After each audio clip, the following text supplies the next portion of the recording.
I think we got it's all hands on deck. I don't know anything else I have as great urgency for. Healthcare inflation obviously is another huge issue. Not only do we have to address climate change, but we've got to help the communities that are most at risk.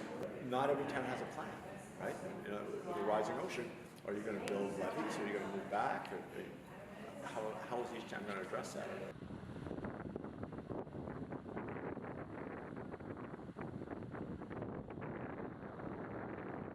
What impacts have you seen in terms of climate change and sea level rise on your coastal community?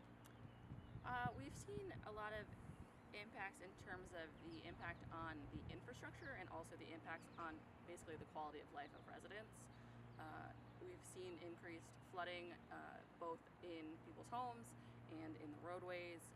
We've been working to decrease that through various infrastructure investments and updates and maintenance, but we're still kind of getting a full picture on things.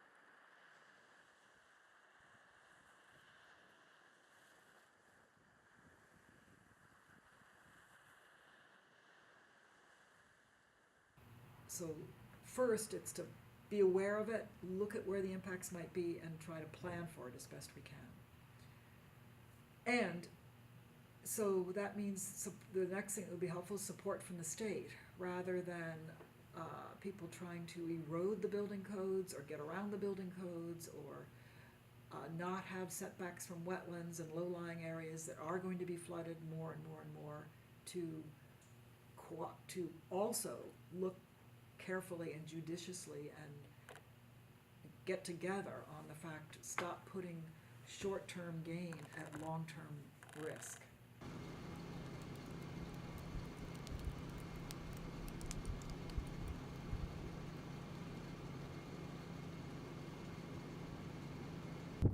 Being on the water has traditionally increased the value of a home.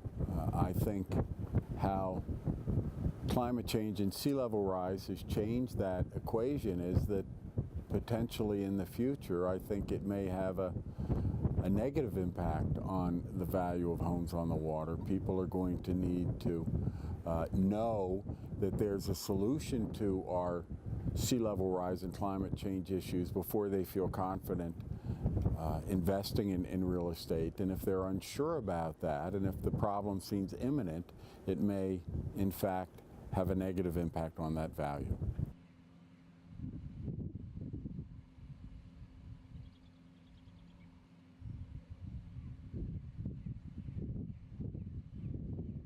Certainly, any new construction, it's a requirement.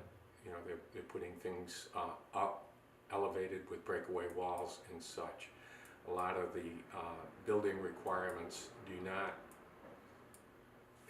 if you were renovating, does not require that extensive a change, but a lot of people, certainly you've got to have the pocketbook that would allow it, but raising up even period homes down on the point.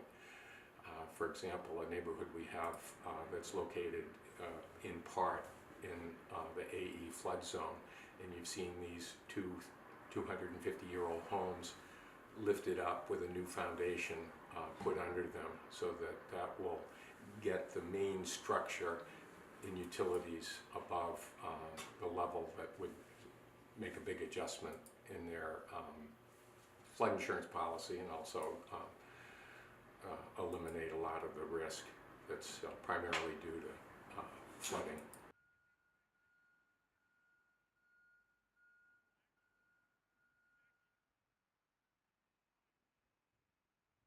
Well, in Newport, it's the colonial architecture that really creates a sense of place there.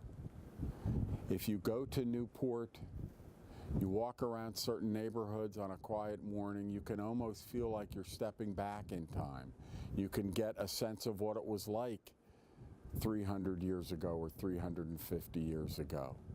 That's something that you can't replace.